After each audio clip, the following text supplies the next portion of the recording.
बिस्मिल्लाहिर रहमानिर रहीम। हे समस्त जगतबासी, आज आमी शामीम आली आपनादेर सामने जे आलोचनाटी निये हाजिर हलाम से आलोचनाटी अवश्य ख्याल करे शुनबेन जे आल्लाह किन्तु आमादेरके स्वप्नेर माध्यमे अनेक किछु बोझाय, किन्तु आमरा एई इंगितगुलो बुझी ना बोझार कारणे आमरा विभिन्न विपदग्रस्त हये थाकी। ताई आजके जे आलोचनाटी এনেছি, जेमन मुखमंडल स्वप्न देखले कि हय এবং ঠোঁট স্বপ্ন দেখলে কি হয়, জিহ্বা স্বপ্ন দেখলে কি হয় এবং দাঁত স্বপ্ন দেখলে কি হয়। আজকে এই ৩-৪টা প্রসঙ্গে আলোচনা করব ইনশাআল্লাহ। অবশ্যই মনোযোগ সহকারে আমরা শুনব। এরপরে শুনলে আমাদের কি লাভ হবে। এই পৃথিবীতে চলাকালীন আপনি যদি কখনো স্বপ্ন দেখেছেন আপনার মুখ, তাহলে মুখ স্বপ্ন দেখেছেন, এটি আপনি কি বুঝবেন? কিছুই বুঝলেন না।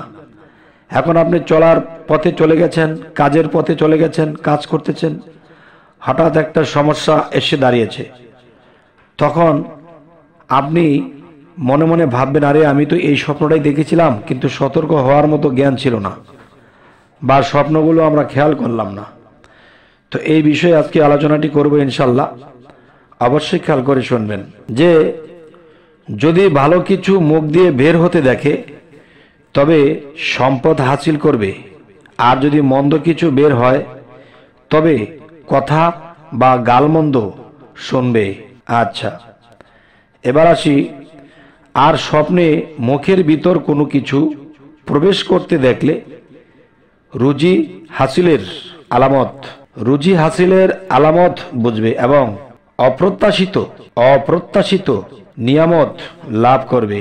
তো এবার আসি, যদি কোনো ব্যক্তি তার মুখ বন্ধ অথবা মুখে তালা লাগানো দেখে স্বপ্নে, তবে উক্ত স্বপ্ন তার কুফরির ইঙ্গিত করে। আচ্ছা, অবশ্যই আমরা এই জিনিসগুলো বুঝে নেব। আপনি যদি কোনো দিন স্বপ্নে দেখেন আপনার মুখমণ্ডলে আপনার মুখটা তালা মারা আছে, তো মুখটা তালা মারা যেহেতু আছে, তাহলে এর স্বপ্নের ব্যাখ্যা এটি বুঝে নেবেন যে আপনার দ্বারা কেউ কুফরি করবে কিংবা কারো দ্বারা আপনি নিজে কুফরি করবেন, এটিরই ইঙ্গিত। আর এটি সাবধানতা অবলম্বন করার জন্যে আল্লাহ আপনাকে আমাকে এই স্বপ্নগুলো দেখিয়ে থাকে। তবে আমরা না বুঝে কখনো আল্লাহকে দোষারোপ করে বলে থাকি যে হে আল্লাহ, আমি এই সমস্যা, এই কুফরিতে, এই বিপদে পড়েছি, তুমি আমাকে রক্ষা করলে না। কিন্তু দেখেন আল্লাহ কি করেছে, আমাদেরকে স্বপ্নে ইঙ্গিত করেছে, আমরা সেই ইঙ্গিতগুলো বুঝে চলিনি, এবং যারা ব্যাখ্যা বুঝে ওরকম কারো কাছে গিয়ে আমরা বিশ্লেষণ করিনি, যার ফলে আমরা বিপদগ্রস্ত। আচ্ছা, এবার আসবো স্বপ্নে মুখ দেখা এতেই তার কাজের সূচনা ও সমাপ্তির ছাপ রয়েছে। যদি কোনো ব্যক্তি স্বপ্নে মুখ হতে কোনো কিছু বের হতে দেখে তবে এটা রিজিক বুঝাবে, চাই তা ভালো হোক বা মন্দই হোক। এবার আসবো আপনাদের নিয়ে যে ঠোঁট স্বপ্নে দেখা। কেউ যদি নিজের ঠোঁট বা অন্যের ঠোঁট যদি স্বপ্ন দেখে তাহলে এটি কি বোঝার আছে। স্বপ্নের ঠোঁট দেখার ব্যাপারটা অবশ্যই বলবো এবং অবশ্যই খেয়াল করে শুনবেন। স্বপ্নের ঠোঁট দেখার ব্যাখ্যার নিকটাত্মীয় এবং উপরের ঠোঁট দেখা ব্যাখ্যা তার ওই বন্ধু বোঝাবে। সর্বক্ষেত্রে তার বিশ্বাসযোগ্য ও ভরসা স্থল হবে। আচ্ছা, ঠোঁটে যদি কমি বেশি বা নতুন কোনো কিছু দেখে তবে উল্লেখিত বিষয়গুলোতেই ওই প্রভাব বর্তাবে।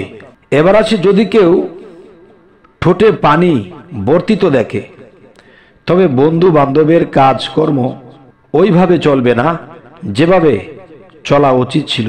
তবে কথাটি আবার বলছি, যদি ঠোঁটে পানি বর্তিত দেখে তবে বন্ধু বান্ধবের কাজকর্ম ওইভাবে চলবে না যেভাবে চলা উচিত ছিল। আচ্ছা, ঠোঁট স্বপ্নে দেখার ব্যাখ্যা বন্ধু, সাহায্যকারী এবং বিশ্বস্ত ব্যক্তি দ্বারা করা হয়। তবে ব্যাখ্যার দিক দিয়ে নিচের ঠোঁট উপরের ঠোঁটের চেয়ে বেশি ফলদায়ক হয়। তো এবার আসবো জিহ্বা স্বপ্নে দেখা, এটা কি হয়? অনেক মানুষের নিজের জিহ্বাও দেখে, কখনো অন্যের জিহ্বাও স্বপ্নে দেখে, কেউ আবার আয়নাতেও দেখে, স্বপ্নে বহু রকম দেখতে পারে। তাহলে এই জিহ্বা স্বপ্নে দেখলে আমরা কি বুঝব? যদি কোনো ব্যক্তি স্বপ্নে পরস্পর ঝগড়া, বিবাদ বা যুক্তিতর্ক উপস্থাপন ব্যতীতই জিহ্বা লম্বা দেখে, তবে এটা নিন্দাবাদ করা এবং অশ্লীল ভাষা হওয়ার ইঙ্গিত করে। আচ্ছা, এবার আসি, কখনো জিহ্বা লম্বা দেখা যুক্তিতর্ক ধৈর্য সহ কথাবার্তা ও সাহিত্য বিজয় ও সফলতা বোঝাবে। আচ্ছা, আমি কথাটি আরেকবার বলছি যাতে করে ক্লিয়ার আমরা বুঝতে পারি জিনিসটা। যদি কোনো ব্যক্তি স্বপ্নে পরস্পর ঝগড়া, বিবাদ বা যুক্তিতর্ক উপস্থাপন ব্যতীতই জিহ্বা লম্বা দেখে, তবে এটা নিন্দাবাদ করা ও অশ্লীল ভাষা হওয়ার প্রতি ইঙ্গিত করে। কখনো জিহ্বা লম্বা দেখা যুক্তিতর্ক ধৈর্য সহ কথাবার্তা ও সাহিত্য বিজয় ও সফলতা বোঝায়। আচ্ছা, এবার আসবো,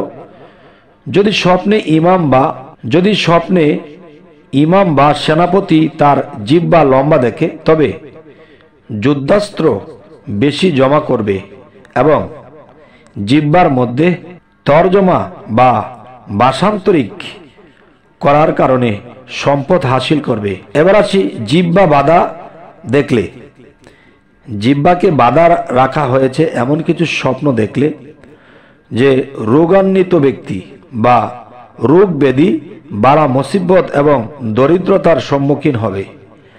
জিহ্বাতে কালো চুল গজাতে দেখলে তাড়াতাড়ি ক্ষয়ক্ষতির প্রতি, আর সাদা চুল গজাতে দেখলে দেরিতে ক্ষয়ক্ষতির প্রতি ইঙ্গিত করে।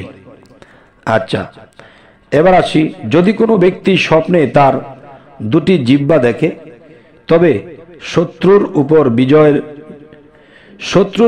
বিজয়, যুক্তির পর যুক্তি প্রাধান্য, ইলমের পর ইলম প্রাধান্য বোঝাবে। জিহ্বা মুখের বাইরে দেখলে দুঃখ কষ্ট বহন করবে, বদনাম হবে ও বিপদ আপদে পতিত হবে। যদি কারো সাথে ঝগড়া, বিবাদ বা তর্ক বিতর্ক থাকে, আর এমন অবস্থায় জিহ্বা কাটা বা খাটো বা অসম্পূর্ণ দেখে, তবে তার যুক্তিতর্ক এবং দলিল পরাস্ত হয়ে যাবে। আর যদি ঝগড়া ফাসাদ না থাকে, তবে এটা দিন সম্বন্ধে তার যোগ্যতা বাড়াবে। আর জিহ্বা লম্বা হতে দেখলে তর্ক বিতর্কে তার দলিল খুব জোরালো হবে এবং বিপক্ষ বা বিবাদী দলে বিরুদ্ধে জয়যুক্ত হবে। আর যদি তার কোনো বিরোধী বা থাকে, তবে সে বেহুদা ও অশ্লীল নিন্দাবাদকারী হবে। এবার আসি, কেউ বলেন স্বাভাবিক জিহ্বা, স্বাভাবিক অবস্থা সকল মানুষের জন্যই উত্তম। স্বপ্নে মহিলার জিহ্বা কাটতে দেখা সর্ব অবস্থায় ভালো। জিহ্বা এটা মানুষের ভাষ্যকার, মুখপত্র বা বার্তাবাহক এবং অন্তর ও অঙ্গ প্রত্যঙ্গের ভালো মন্দ যা কিছু আছে তার ব্যবস্থাপক ও কার্য নির্বাহক। কখনো জিহ্বাকে মানুষের পথ প্রদর্শক এবং দলিল প্রমাণ হিসেবেও ব্যাখ্যা করা হয়। এবার আসি, যদি কোনো ব্যক্তি স্বপ্নে লম্বালম্বিভাবে বা চৌরাচৌরিভাবে জিহ্বা বড় দেখে অথবা যুক্তি তর্ক সহ কথাবার্তার সময় হাসিমুখী বা হাসি খুশি দেখে, তবে এটা শক্তি ও বিজয় বোঝাবে। শত্রুকে বশ করতে পারবে এবং অধিক কথা বলার অভ্যাস হবে। তবে হে সমস্ত জগতবাসী, আমরা আপনাদেরকে এই স্বপ্নের মাধ্যমে যা কিছু বোঝানো হচ্ছে, অবশ্যই এই স্বপ্নের ব্যাখ্যাগুলো আপনাদের যদি জানা থাকে তাহলে প্রত্যেক মুহূর্তে প্রতিদিন ঘুম থেকে ওঠার আগে চিন্তা ভাবনা করে আমাদের উঠতে হবে যে আজকে কি দেখলাম। সেই স্বপ্ন অনুসারে বুঝে যদি চলতে পারি তাহলে আমাদের আর বিপদ আপদ হবে না, আমরা জয়লাভ করে আসতে পারব। তবে হে সমস্ত জগতবাসী, আমাদের চ্যানেলটি যদি ভালো লাগে তো অবশ্যই সাবস্ক্রাইব করে নেবেন, পরবর্তীতে যেন ভালো আলোচনা এনে দিতে পারি। তো সকলে ভালো থাকবেন। আল্লাহ হাফিজ।